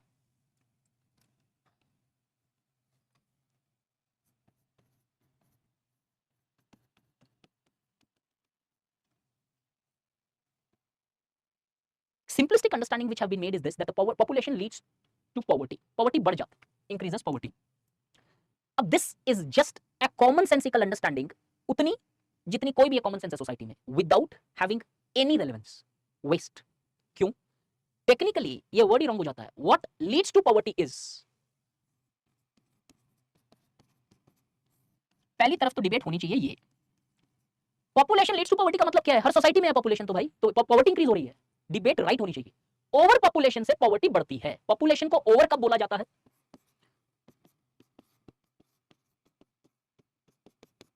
ओवर पॉपुलेशन का मेजर करने का डेमोग्राफिकल तरीका होता है पॉपुलेशन डेंसिटी। पॉपुलेशन डेंसिटी क्या होता है?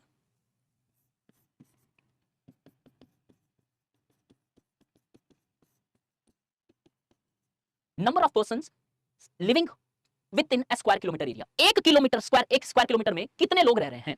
अब दिल्ली में जाओगे 11,000 12,000 तक जाती है, अलग अलग डेंसिटी है।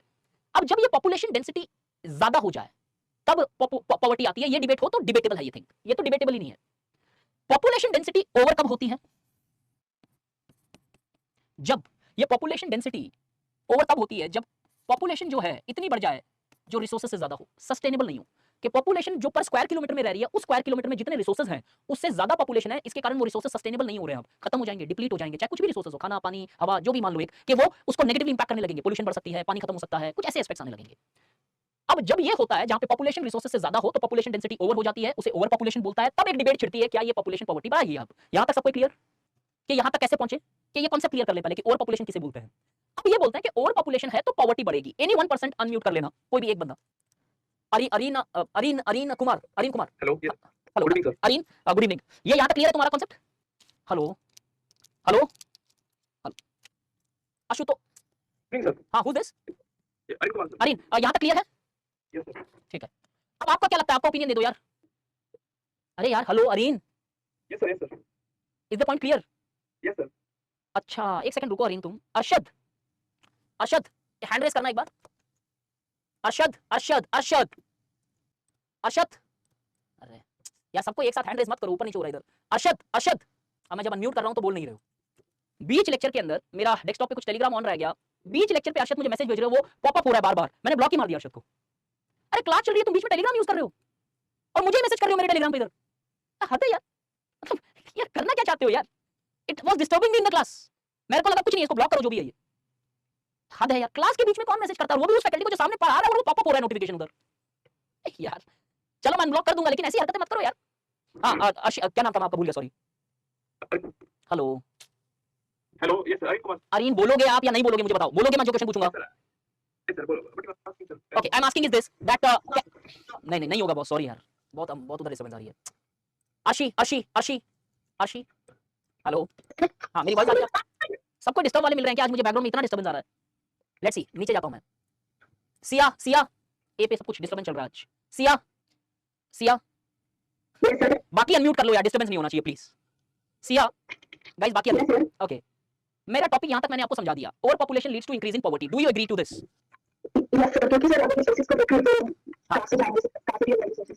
राइट। तो अगर हम ऊपर से देखें तो डेफिनेटली प्रॉब्लम है। किसी ने मुझे डिटेल में मैसेज भी किया था यहाँ पे कि सर रिसोर्स लेस आएगी, चीजें बढ़ेगी, इन्फ्लेशन बढ़ सकती है, चीजें हो सकती है, राइट? लेकिन अगर ये सच है तो चीजें होनी चाहिए फिर ये, राइट? चलो थोड़ा सा दुनिया घुमा के लाता हूं तुम्हें। आपका नाम क्या है? ऑस्ट्रेलिया का मैप, सिया ऑस्ट्रेलिया का मैप देखा है? अब मैपिंग उतनी तो अच्छी नहीं है मेरी, जस्ट एक रफली बनाया है। Strongest population north east Australia में सबसे ज्यादा है पूरी ऑस्ट्रेलिया की, है मैप में सबसे ज्यादा हाईएस्ट पॉपुलेशन डेंसिटी इधर है। और मजे की बात बताता हूं, सबसे ज्यादा डेवलप्ड ऑस्ट्रेलिया भी यही है। समझ में आया? बीच में लाइन खींचूना ऑस्ट्रेलिया के, 33% of Australia is a desert, western Australia, जहां पे डेंसिटी आपको 4 के आसपास मिलेगी पर स्क्वायर किलोमीटर, उससे भी कम। सबसे ज्यादा अंडर डेवलप्ड भी यही है। बट सिया अभी आपने बोला over population leads to poverty, here less population has led to less development, that means poverty definitely थोड़ी बहुत हाई रही होगी इन कंपैरिजन टू दिस। चलो ये भी फैक्ट अगर गलत लगता है, एक और फैक्ट देता हूं। World's most densely populated country, poverty का नाम और निशान इंडिया से तो बहुत कम है। अब मैं कंपेयर दोनों को नहीं कर रहा हूं, इंडिविजुअली लेंगे। इंडिया बहुत बड़ी है यार, इंडिया की पॉपुलेशन बहुत है, डाइवर्सिटी बहुत है, चीजें बहुत है, और भी पॉवर्टी के रीजंस है। लेकिन सिंगापुर के अंदर ये थियरी तो फॉल कर जाती है, high population that is population density would lead to high poverty. नहीं, यहां पे नहीं लागू होती, नॉर्थ ईस्ट ऑस्ट्रेलिया पे नहीं लागू होती, और छोड़ो पूरा का पूरा वेस्टर्न यूरोप में नहीं लागू होता, जहां पे यूरोप एक्सट्रीम लेवल पे डेंसली पॉपुलेटेड है। बाय चांस सर ये सिलेक्टिव एग्जांपल है। Let's come to map of America. Siya पहला एग्जांपल मैंने कहां से दिया? ऑस्ट्रेलिया से। सेकंड सिंगापुर, एशिया से। थर्ड यूरोप से। फोर्थ अमेरिका से। अमेरिका का मैप उठाओगे, दिस पार्ट और ये कैलिफोर्निया वाला पार्ट सबसे ज्यादा डेंसली पॉपुलेटेड है, वाशिंगटन डीसी एंड अदर्स, और सबसे ज्यादा डेवलप्ड भी यही है। Again the theory falls. High population density leads to high poverty. No, the reverse could also be true. High population density has led to high economic development as well. आगे चलते हैं। Let's take India में example ले लेते हैं। अरुणाचल प्रदेश का नाम सुना है? 13 पर स्क्वायर किलोमीटर की डेंसिटी है रफली। अगर आपकी थियरी हम लगाएं तो थियरी में ये होना चाहिए, लो पॉपुलेशन डेंसिटी है, ज्यादा रिसोर्सेज होने चाहिए, तो इकोनॉमिक डेवलपमेंट ज्यादा होगा, तो पॉवर्टी कम होनी चाहिए। Arunachal Pradesh is one of the poorer state despite having low population density. Pakistan पे चलो, Balochistan, low population density, high poverty. वो क्या रहा है यार, वेस्ट ने एक आइडियोलॉजी निकाली, पॉपुलेशन डेंसिटी। इंडिया में जाओ, दिल्ली, कलकत्ता, बॉम्बे, पॉवर्टी अगर हाई है तो इसी के कारण इसका इकोनॉमिक डेवलपमेंट भी हाई है, बिकॉज़ पॉपुलेशन डेंसिटी हाई है, इधर डिमांड ज्यादा होती है, कंज्यूमर कंजप्शन ज्यादा होता है। यार पूरी इकोनॉमिक जब आप पेपर 3 में पढ़ते हो तो आधी इकोनॉमिक्स को क्यों इधर सही लगा लेते हो? दोनों को लगाओ ना फिर। अगर दोनों लग रही है तो दोनों सही होगी, तो वो सही थियरी है। आधा पार्ट कैसे ठीक हो जाएगा उधर? अगर दिल्ली में पॉवर्टी ज्यादा है तो the same population density is also contributing for its growth by creating more demand. आधी डिमांड की थियरी क्यों लगा रहे हो उधर सिर्फ? नो पॉइंट फोकस पे कहां जाता है? रियलिटी में मुद्दा ये है, पॉपुलेशन डेंसली। और एग्जांपल देता हूं, अमेरिका हमने देखा, एशिया हमने देखा, ऑस्ट्रेलिया हमने देखा, यूरोप हमने देखा, एशिया में एक दो एग्जांपल इंडिया का कुछ स्टेट्स या फिर पाकिस्तान का बलूचिस्तान या फिर कुछ और। अब अफ्रीका में आ जाओ, अफ्रीका के अंदर कॉन्सेप्ट लगा के देखो, अफ्रीका के अंदर ऐसे ऐसे देश हैं, इथोपिया जैसे, जहां पे पॉपुलेशन डेंसिटी, इथोपिया के बहुत सारी और ऐसी कंट्रीज होगी, गरीबी से गरीब देश है सीरिया लियोनी, जो सीरिया एक कंट्री है, सीरिया लियोन या सीरिया लेनोन, ऐसा कुछ एक प्रोनाउंसिएशन होता है उस कंट्री का, सबसे गरीब देश माना जा सकता है वो। उसका फैक्ट उठाओ जाके। Point is not that population is bringing the poverty, population जब स्किल्ड नहीं होती है तब पॉवर्टी आती है, बिकॉज़ ज्यादा पॉपुलेशन डेंसिटी वाली जगह तो हाईली डेवलप्ड जगह है वर्ल्ड में। ये कैसे काउंटर फैक्ट इधर लगाओगे? तो जब आंसर लिखो गाइस, प्लीज अच्छे से जस्टिफाई करना, एग्जामिनर एक्सेप्ट करेगा वो चीज, बिकॉज़ आपने प्रॉपर तरीके से एनालिसिस की है कि density is something which is not technically responsible for poverty. Problem आती है सस्टेन नहीं कर पाओ उस डेंसिटी को तो। So population density may create hurdle for development, but at the same time it can also propel the development. So the debate is not population density leading to poverty, rather than when this population density is not adequately supplied by sufficient resources because of inefficiencies, that increases poverty. Poverty, population, yes, population may create chances for poverty, but if you see always as a cause effect, that does not exist. वो नहीं exist करता है, वो cause effect का relationship नहीं है कि high population density, high poverty. High population density may lead to poverty, high population density may lead to prosperity. दोनों वर्ल्ड में कंडीशंस है आपके पास, पकड़ के मत बैठ जाना, population density है तो poverty भी होगी। सोशल साइंस और स्पेशली ह्यूमंस वाले एस्पेक्ट्स में you actually do not see that this is not how it operates. अगर ऑपरेट करता तो ये फैक्ट है, मेरी ओपिनियंस नहीं थी। वर्ल्ड में ये सारी चीजें फैक्ट है जो मैंने आपको बोली। इट्स नॉट कि मैं बोल रहा हूं नॉर्थ ईस्ट ऑस्ट्रेलिया का डेवलपमेंट हुआ है, मैप उठाओ खुद देख लो, ज्योग्राफी पढ़ोगे खुद देख लेना। सो कंक्लूजन फिर वहीं पे आके अटक जाता है। Population and poverty largely has been exaggerated out of its debate. The concern for poverty, as we have already seen, are multiple causes, where sometimes the situation makes people poor, sometimes the failure of policies, sometimes the lack of employment generations. There are multiple causes for poverty, there are multiple causes for population growth. They may become cause effect of each other, but there is no necessary relationship between each other, as poverty can lead to prosperity and poverty can lead to increase the population or can decrease the population. Similarly, population can increase poverty or increase development. ऐसे conclude करना है इस चीज को। I hope ये population वाला part ठीक से समझ में आ गया, and if you are done with this, you are done with the population. दो टॉपिक बचते हैं, urbanization and specifically globalization. Tomorrow I'll start it, tomorrow I'll complete it. Thank you so much. It was a pleasure teaching all of you. I hope previous year's question करूंगा यार, don't worry, कर दूंगा previous year's questions. I'm going very fast, no doubt यार, थोड़ी बहुत चीजें तो पास करनी पड़ेगी because I was going very slow till now. ये छोटा सा टॉपिक था यार, इतनी डिबेट कर ली वही बहुत ज्यादा, नहीं तो नॉर्मली इधर कॉजेज और पॉलिसी पढ़ाई जाती है, लेकिन मेरे को लगा उससे आपको ज्यादा फायदा नहीं होगा, so that was the reason. Guys आज डाउट नहीं लूंगा यार, can you bear with that? आज नहीं, आज this is my 4th class. If you are okay with it, तो कल डाउट ले लेता हूं। अगर फिर भी कोई एक्सट्रीमली नहीं सर बहुत बॉदर कर रहा है कोई डाउट, तो मुझे बताओ, मैं ले लेता हूं। अगर किसी को कुछ बॉदर कर रहा है तो मुझे बताओ, हैंड रेज करना तभी guys, please, just a request. कुछ एक्सट्रीमली इंपॉर्टेंट आपको लग रहा है, जरूरी है जानना, तो मुझे बताओ, आई डू इट। ठीक है, जशवंत, रवि, अनुज, ऐसे मत करो यार, सभी हाथ उठाओगे तो कैसे चलेगा फिर। शिवानी, अमन, गाइस गाइस गाइस सभी हाथ उठा रहे हो आप, बोलो गाइस, ठीक है, no issues. Who this? Hello, मैंने 3-4 लोगों को अनम्यूट किया यार। हेलो हेलो, अरे मैंने अनम्यूट किया है लोगों को, कोई है? हेलो हाँ hello, hello sir, Dipesh this side. हाँ दीपेश। सर जैसे सर एमपी में सर, मतलब मेरे फ्रेंड है सर वहाँ पे, तो उसकी मम्मी गवर्नमेंट हॉस्पिटल में नर्स थी। अच्छा। तो सर वहाँ पे सर बता रहा था कि जैसे उसके 2 सिबलिंग्स हैं, तो इसमें भाई और एक बहन है। ठीक है। तो वहाँ पे सर ऐसा प्रोविजन है कि अगर 2 से ज्यादा बच्चे होते हैं तो गवर्नमेंट जॉब नहीं कर सकते। ऐसा कुछ स्टेट्स में है, ऐसा कुछ स्टेट्स में है, लेकिन वो गवर्नमेंट जॉब का मुझे नहीं पता, पंचायती राज तक तो रेस्ट्रिक्टेड था, गवर्नमेंट में भी हो सकता कुछ स्टेट्स के अंदर यार। मैंने भी सुना कुछ स्टेट्स में ऐसे प्रोविजंस है। हाँ तो सर क्योंकि अगर उन्होंने जैसे बताया रही था कागजों में कि मेरे 3 हैं, उन्होंने सिर्फ 2 ही बताया था, तो किसी कंप्लेन करी तो सर उनकी इंक्वायरी बैठी थी, तो सस्पेंड हो गया होगा फिर। पता नहीं। नहीं, अगर ऐसा रूल है तो फिर सस्पेंशन हो गई ना, अगर आपका कुछ ऐसा है तो। बट ऐसे रूल्स है, नहीं रूल्स है, ऐसे रूल्स तो है यार। अब वो प्रिसाइजली किस स्टेट में है आपको देखना पड़ेगा, if suppose if you are interested, but rules है, I am pretty much sure on that. Panchayati Raj तक मैंने सुना था, गवर्नमेंट का मुझे नहीं पता था। ठीक है, नेक्स्ट। गुड इवनिंग, कौन? शेखर गुप्ता, रवि गुप्ता, ओके। सर मेरा और पिछली क्लास है सर, सवाल की स्टडी सर क्या दिया था? Subaltern study, okay. क्यों जानना है यार तुम्हारा, सोशियोलॉजी से है क्या बैकग्राउंड? नहीं सर। चलो वैसे ज्यादा काम नहीं है, पर बता देता हूं, चलो एक जनरल अंडरस्टैंडिंग के लिए तो रहेगा ये। ज्यादा होना तो नहीं बता दे रहा हूं मैं, सबल्टन स्टडी क्या होता है। Subaltern study largely refers to, its a theoretical perspective which developed, जैसे फेमिनिज्म डेवलप हुआ वैसे एक सबल्टन थियरी है। Subaltern theory developed with the name of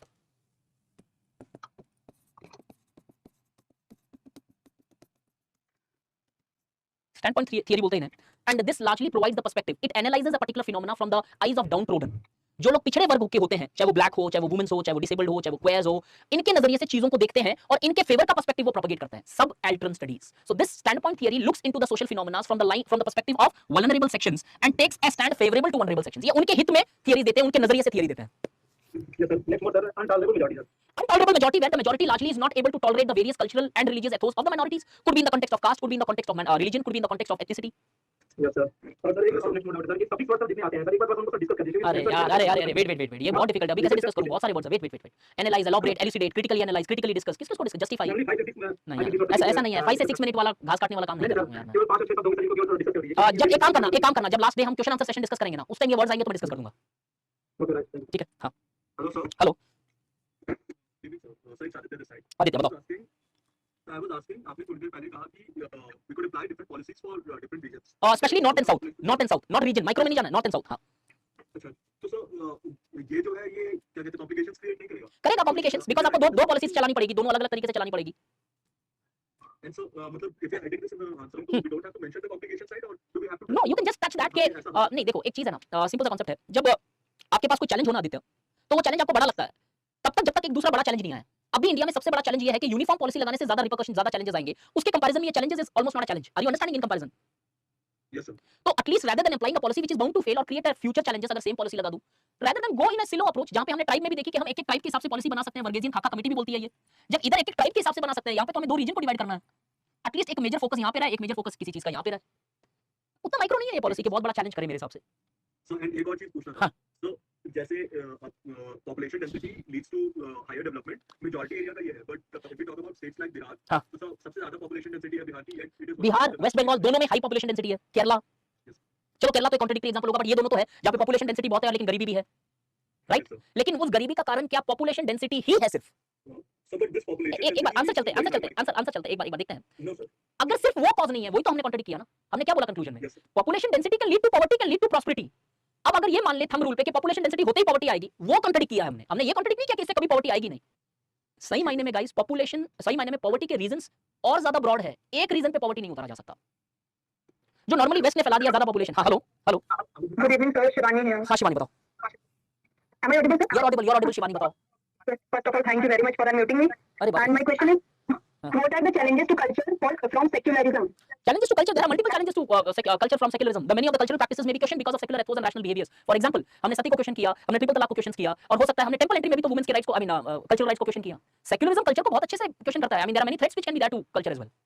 So these are examples. Now, what are the dimensions which we can write in answer writing? Okay, dimensions. As far as secularism is concerned, it can largely hamper the sacred things which are एक sacred वाला aspect लिखना कि sacred को secular बना देगा वो, ठीक? Sacred की importance कम हो जाएगी। दूसरा, culture के अंदर we also see that secularism may largely reduce the hold of a particular language. जब secularism आता है तो acceptability बढ़ती है, और acceptability बढ़ने के कारण ethnic identities weak होने लगती है, which can also threaten the very ethnic integration present in a particular tribe or in a particular ethnic identities. Secularism can also largely threaten the various ritualistic practices and ideological practices propagated by culture, such as sun preferences. Got it? Yes, sir, thank you. And my second question is, if secularization of religion is similar to cult, cult is a religious organization where we have to pay respect. Perfect. Secularization of religion का मतलब cult ही हो गया। हाँ। And sir, while answer writing, I faced certain issues like retrieve para for better clarity. So for that, how can I improve this? अरे यार, answer writing वाले part में discuss करने में बहुत टाइम लग जाता है। अब 2-2 मिनट में मैं क्या आपको बता दूं इसका? Few suggestions from your side. Specifically with respect to Sir, for retrieving your para, like there was some grammatical error. नहीं, देखो ग्रामेटिकल एरर थोड़े बहुत हद तक तो चलेंगे अगर बहुत सीरियस नहीं है तो। अगर कोई आपको ये कमेंट दे रहा है कि ग्रामेटिकल एरर्स है, ज्यादा है तो ऑब्वियसली वो आपका फ्लो बिगाड़ देता है। लेकिन अगर थोड़े बहुत है तो I don't think you have to bother much about it, because the test is not of your grammar there at the end. थोड़े बहुत चलेंगे, देखो ये चीज एक्सेप्ट करो, बिकॉज़ होता है, सबका हो सकता है mistakes, but extreme level of grammatical contextual Contextual intro. ये comment आता है आंसर राइटिंग में, तो what does it mean? आपने Do I need to improve? नहीं, you definitely need to improve. अगर वो बोल रहा है कॉन्टेक्चुअल इंट्रो लिखना है, ऐसा बोला होगा शायद उसने। No, sir, they were saying that my intro was contextual. That's it. Contextual का It मीनिंग is a मतलब positive one contextual or negative one. नहीं, ये तो मैं भी नहीं समझ पा रहा हूँ, ये कैसे होगा? Your intro is contextual. Contextual का मतलब होता है वो या तो आउट ऑफ कॉन्टेक्स्ट लिखा जा सकता है कि जो पूछ रहा है वो नहीं है इंट्रोडक्शन उसका। कॉन्टेक्चुअल का मतलब हो गया कि कॉन्टेक्स्ट में आपने इंट्रोडक्शन दिया है, तो that's good. I think you should be doing that if that is the point. Yes, it is a positive one, right? I think that is a positive one. I think that is a positive one. मुझे तो positive लग रहा है। Okay, sir. Thank you very much once again. Thank you. Thank you, sir. हाँ, hello Amandeep here. Amandeep. हाँ, Yes, sir. Yes. Sir, my question is, what is intra-religion and inter-religion? Inter religion is largely with in the religion. आप किस context में पूछ रहे हो आप? Sir, मैंने religion वाला उसमें पढ़ा था, उसकी समझ में नहीं आया मुझे। देखो इंट्रा रिलीजन टॉक्स अबाउट, जैसे इंट्रा रिलीजन प्लूरलिज्म होता है, इंटर रिलीजन प्लूरलिज्म होता है। इंट्रा रिलीजन प्लूरलिज्म होता है कि within that particular religion there are multiple forms of acceptance, multiple forms of gods which are largely present. Inter religion होता है कि multiple religion exist together. Sir, and one question. हाँ। Sir, sir जैसे कि हम लोग गांव में पूरे फैमिली सब साथ में रहते हैं, तो आप लोग के साथ लेकिन शहर में सब अलग अलग रहते हैं, जॉइंट फैमिली आएंगे आप लोग नहीं? नहीं नहीं नहीं, आप अगर अलग अलग रहते हो मतलब तो दो फैमिली होगी ना वो। तो बट सर हम लोग गाड़ी बोले तो जैसे कि साथ में ही रहते हैं सारे लोग। नहीं, आपका गांव वाला फैमिली जॉइंट फैमिली हो गया, और अगर आप इधर हो, इधर निकले, इधर का शहर वाला निकले तो न्यूक्लियर फैमिली, दो फैमिली है वो, एक कैसे हो जाएगी? दोनों एक नहीं मानी जाएगी। बट सर वन सर हाँ। नियोलॉजिकली है sir term mono monological, no sir neological neological word मैंने कभी नहीं पढ़ा, नियो जरूर मैंने सुना, नियो इज ऑलवेज न्यू, जैसे neo neo functionalism, neo classical approach. And sir जैसे कि आपने वो रिजर्वेशन की बात की थी जैसे कि वो आने चाहिए इकोनॉमिक बेसिस पे हटाने चाहिए कुछ लोगों को तो बोल रही है, लेकिन सर मेरे तरफ यहाँ पे डिस्क्रिमिनेशन की है, अभी भी डिस्क्रिमिनेशन हो रही है on the basis of society, जैसे कि एग्जांपल हम ले सकते हैं वन और नहीं नहीं, हो रही है डिस्क्रिमिनेशन हो रही है, मैं एक्सेप्ट कर रहा हूँ। आगे हेलो हेलो हाँ, डिस्क्रिमिनेशन हो रही है, आगे। मैं कहना चाह रहा हूँ भाई सब तो एजुकेशन की शराब की जरूरत है, लेकिन डिस्क्रिमिनेशन हो रही है उसके लिए हम नहीं कर सकते। और उसके लिए तो हमें डिस्क्रिमिनेशन को खत्म करना पड़ेगा यार। This is what I can say. उससे रिजर्वेशन और discrimination is not something which is we are connecting here. अगर डिस्क्रिमिनेशन हो, एक बार म्यूट करना, मेरा वॉइस इको कर रहा है यार।